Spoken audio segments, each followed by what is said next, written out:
everyone, and welcome back to I Was a Teenage Exocolonist, and let's just continue where we left off. Okay. What do we want to do now? Well, there seems to be someone to talk to down here. Hello, Anemone. Anemone is bumping a sports ball with her wrists, trying to keep it in the air. Heads up, she shouts and bumps the ball in your direction. Bounce it back. You bounce the ball back and forth with her, trying to see how many times you can rally and keep it going. Anemone tells you about the new sports ball court, a proper regulation-sized court, way bigger than the little 0G one in the stratospheric. Her brother Com is coaching the junior sports team this year. He's so great, she says. He's good at everything, especially spiking. He's coaching me to play awesome like him. You should come join us. Okay, I guess now we can do a sports ball. Anyone else to talk to around here?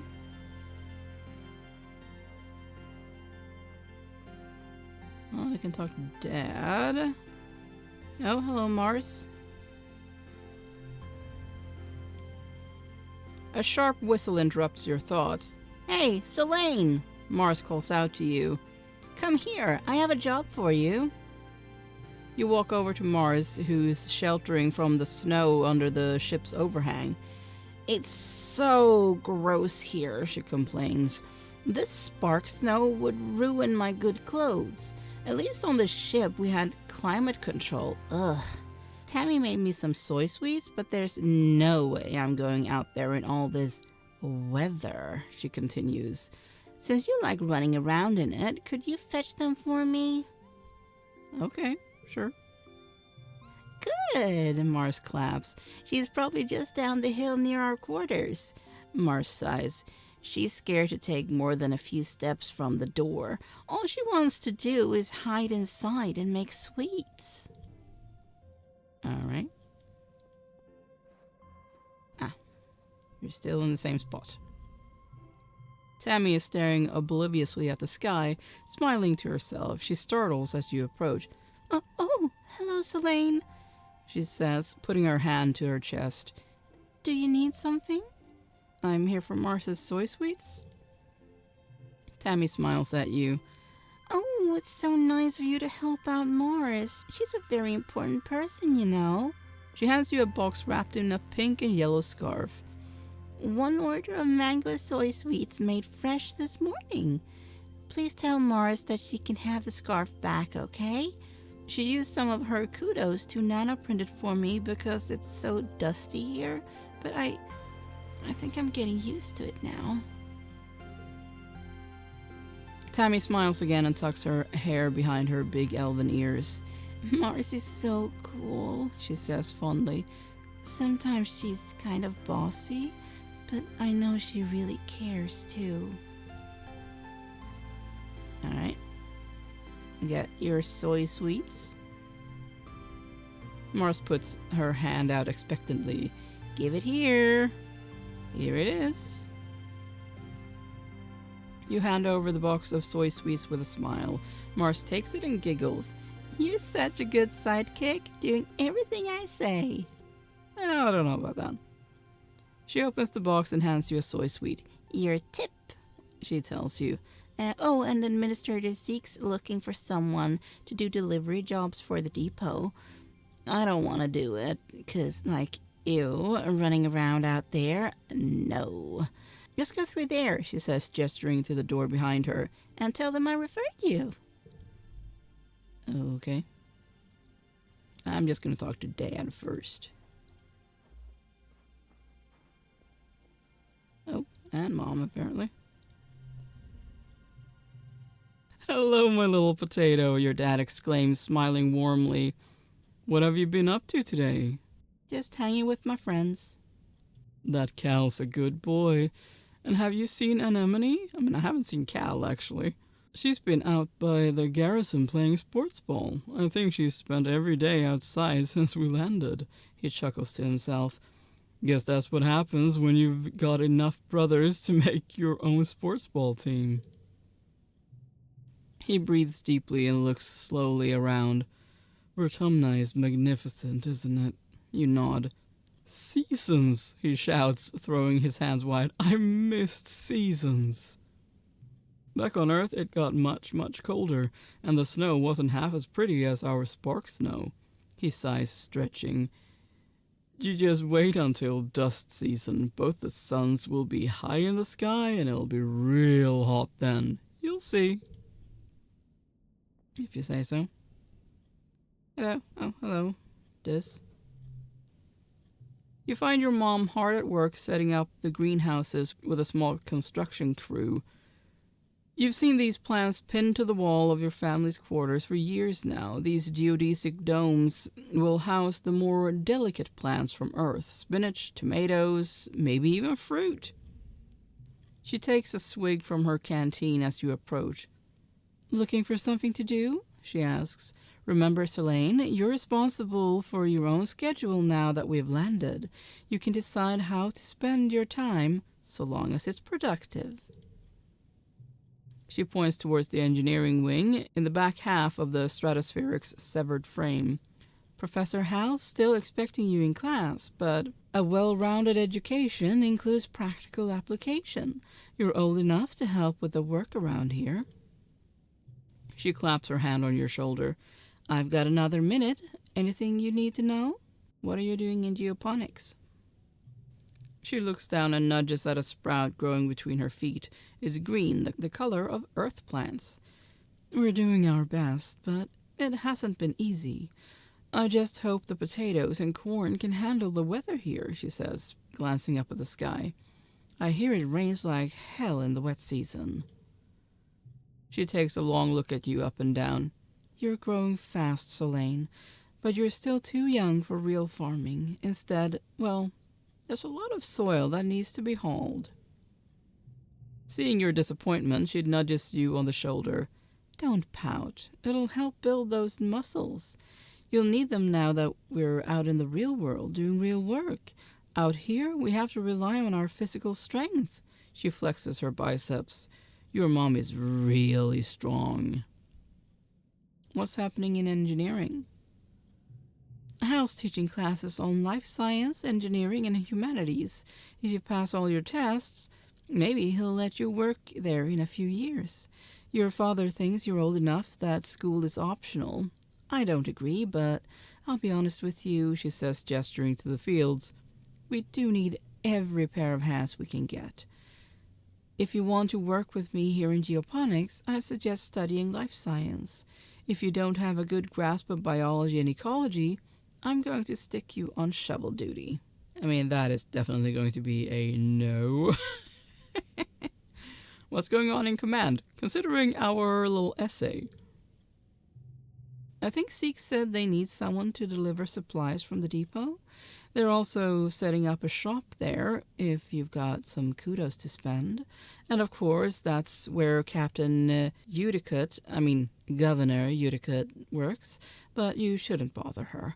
She's a busy woman, and she doesn't have your mother's patience with kids. You try not to giggle. Your mom isn't usually known for her patience. Hey, what can I do in the quarters? If you need a break, she advises, you can visit the lounge and see your friends. But, she warns, raising a finger, I don't want to see you lounging around all the time. You need to work hard, too.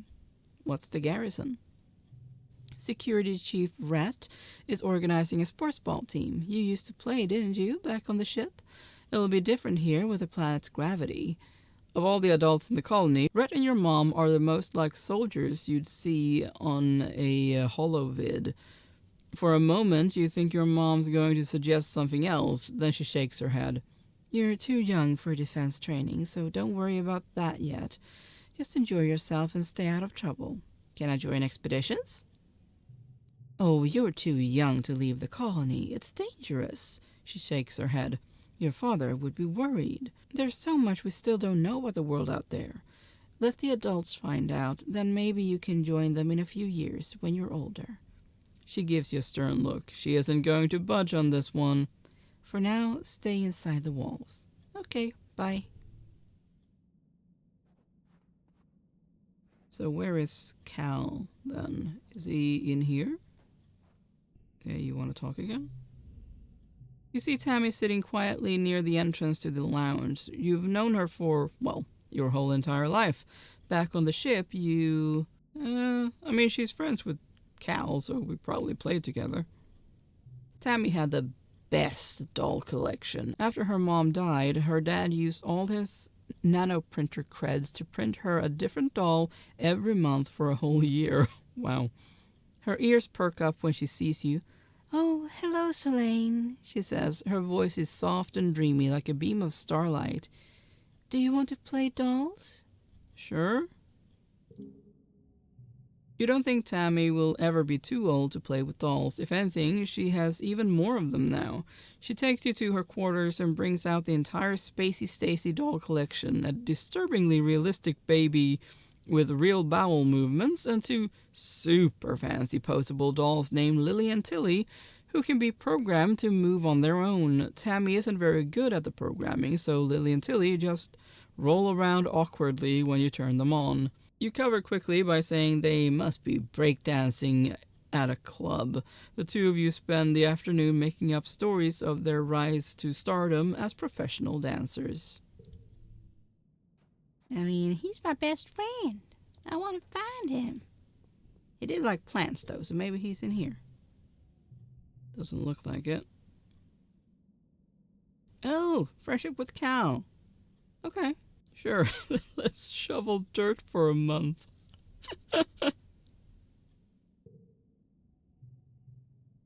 It's your first day in the glorious world of agricultural soil conveyance. Oh boy. Good morning, Solane. Looks like you're working for your old lady. I hope you don't expect me to go easy on you just because you're my son.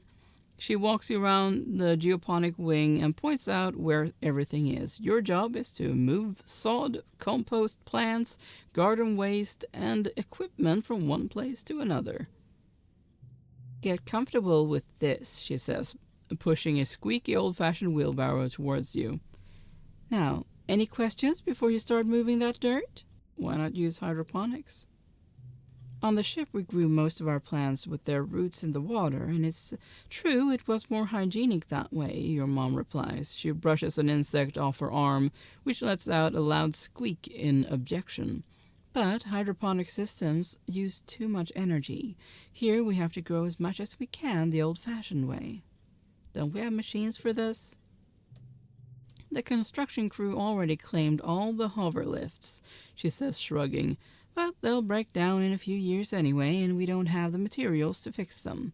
She grips your forearm. We're planet-side now. Use your muscles. Nature's hydraulic pistons. Let's get to work. That's my boy, your mom says, slapping you on the back. You stumble a little. Your arms start to ache after the first half hour of work, but you keep going. By the end of the month, you feel utterly drained and exhausted. And good somehow. You can feel your muscles growing already. Okay, well, let's start with those. And then that, and that. Nice.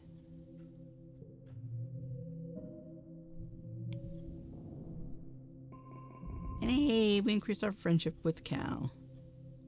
Ooh, nice. 6 kudos. This week you had a few more bouts of deja vu, remembering what somebody is about to say or do just before they do it. Sometimes they actually do it, but not always. This morning, you were sure Professor Hal was going to trip on the uneven floor in the cafeteria and spill his plate of hash browns. You even told Morris to watch. He didn't, though. As Professor Hal walked away, his hash browns safe for today, Morris called you a liar and a dummy. At night, your dreams are all mixed up with stuff that you know can't be real. You're chased by monsters the size of buildings, only to be saved by strange people you've never met. You're holding hands with someone you love. You're crying as you help lift a shrouded body into a colony recycler. Everything seems so familiar, but when you try to recall their faces when you wake up, they're smeared in your memory like wet paint. But what if those things haven't happened yet, but they will someday? Anytime you try to tell someone, they think you're playing a trick, or that you're sick and need to go to the med bay. You eventually decide to stay quiet about your strange dreams. Why? You don't want people to worry. Your parents have so much on their minds already. You have a feeling that something is happening at Geoponics that they don't want you to know. You don't understand it, but when they come home at night, they look really sad. You don't want to make that worse. If you just keep going to classes and staying out of trouble, it'll be easier for everyone, yourself included.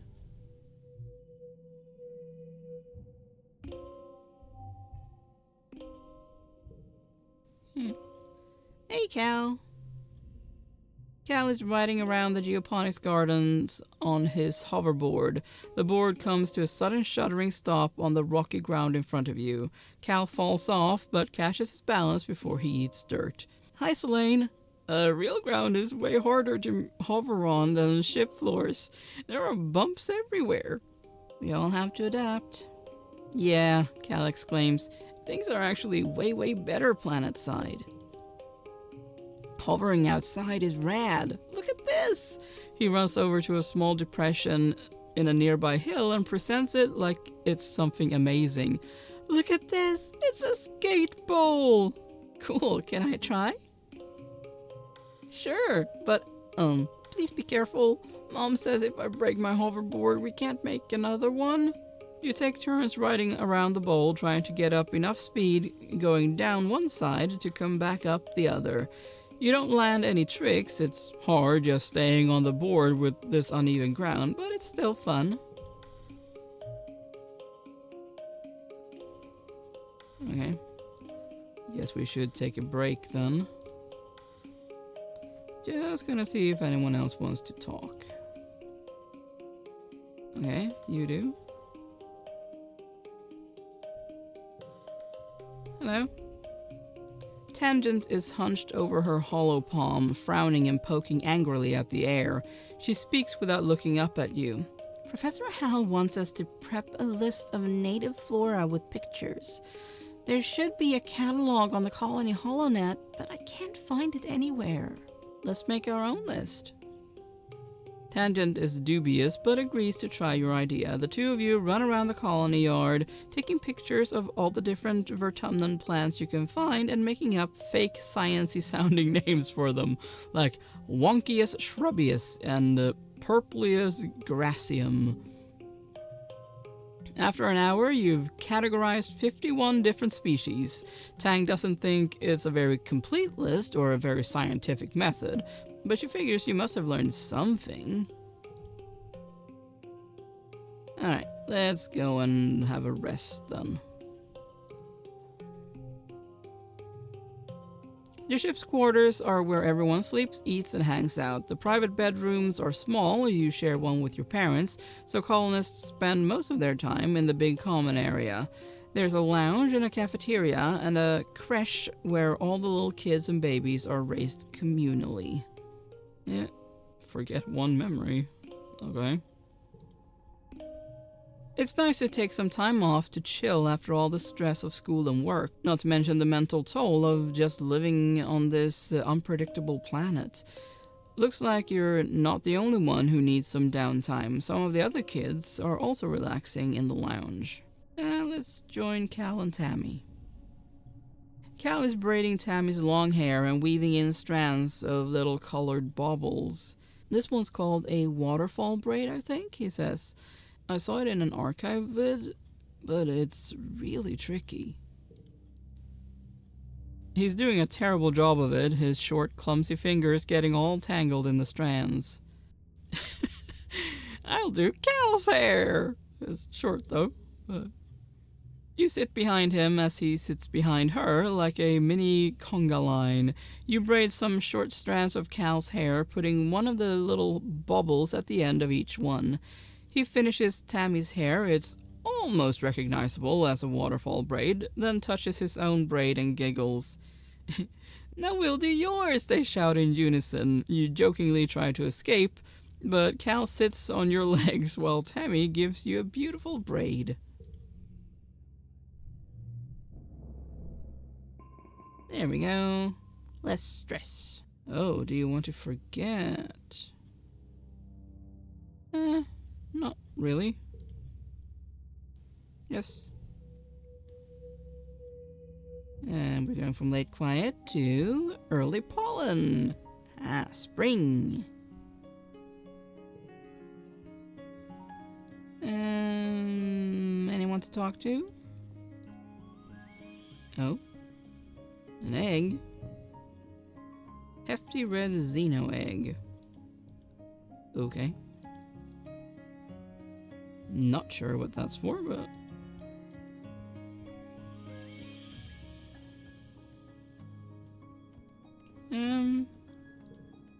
Let's go here and take a class. And yeah, let's do life sciences. Good afternoon, my budgeting biologists and up-and-coming chemists. Professor Hal welcomes you back to your old classroom. This afternoon we'll learn what I like to call wet sciences. He gestures to his holo-projected lesson plan.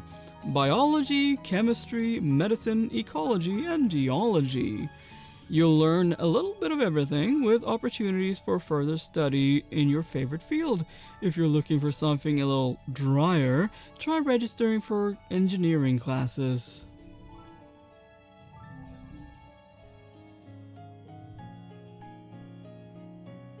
Okay, so the goal is 11. Well, if we do that...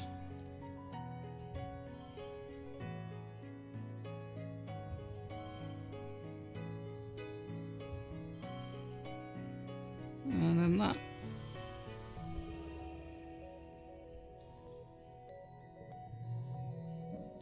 Ooh, victory! Cool. You wake from an afternoon nap. You squint into the pink-tinged light slanting through the windows. You must have fallen asleep in the lounge. Tammy's shadow falls across your nest of pillows. Oh, I'm sorry, Solane, she says, giggling. I didn't mean to wake you up. It's just so nice outside with pollen sparkling in the sunlight. I wanted to open the windows. You rub your eyes blearily. You were having the weirdest dream. Since you're awake, you should visit the cafeteria. Auntie Sedent is making a new kind of candy. She says it's made of cotton. Isn't that weird? Cotton candy. I have to go tidy the creche first. Then I'll meet you there. Save some for me, okay? Tammy skips off towards the creche, humming to herself. Go get that free candy. Hello, Sedent. In the cafeteria, Auntie Sedent is cheerfully handing out masses of pink candy, puffy and soft like clouds. Oh, Solane, she says, handing you a wand with some candy spun around the end. Here, try some of this. We used to have it on Earth. You pull off a piece and give it a taste. It's so sweet at first that your mouth puckers. You've never tasted anything so sweet and so real. It's not at all like the soy sweets that the kitchen nanoprinter can make. It melts in your mouth, leaving a gritty residue on your tongue. You wait until everyone is gone, but Tammy never shows up. You look down at the cotton candy in your hands. It's wilted a little from the humidity, but it's kind of like her hair, you think. Pale pink and so soft. You keep some to give her later. You're relaxing in your family's quarters after dinner. Your mom had to run off on some kind of council business, so you and your dad are playing a holo game together. When you're just about ready to head off to bed, your mom returns. You can tell from the defeated slant of her shoulders that something has gone terribly wrong. Your dad starts to ask what's happened, but she waves him away and approaches you. She sits down and takes your hand, holding it between her two strong dirt-creased ones. Something happened to Tammy? Solane, I'm so sorry to have to tell you this, she starts. Her mouth quivers as she swallows, working on her next words. There was an accident this afternoon in the crash. Oh my god, your classmate Tammy has died. You try to understand her words. Tammy dead? That's not possible. You suddenly remember the cotton candy you were saving to give Tammy, pink and fluffy just like her hair. You put your hand in your pocket to get it, but what comes out is a sticky dark red lump of hard goo. You stare at it, your mind blank. Ask what happened. Your mom tells you, as simply as possible, that Tammy was killed by an electric shock from a broken holoprojector. It was just an accident. You press her for more, for an explanation. A little girl is dead. Someone you'd grown up with. Someone so much like you. She wasn't sick or anything. You just saw her this morning. She was right there. Why? Your mom's eyes are sad when she tells you. Sometimes there's just no reason why. You aren't used to dealing with death, and you don't know what you're supposed to say or do. You sort of mumble, okay, then get changed and crawl into bed a full hour before your bedtime. You try to fall asleep, but you toss and turn for hours. You eventually drift off to fitful dreams of that small, sticky red lump of cotton candy.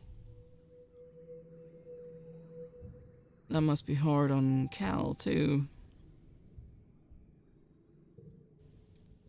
Anyway, I am going to end this episode here. Thank you so much for watching. Please consider leaving a like and subscribe, and I will see you next time. Bye!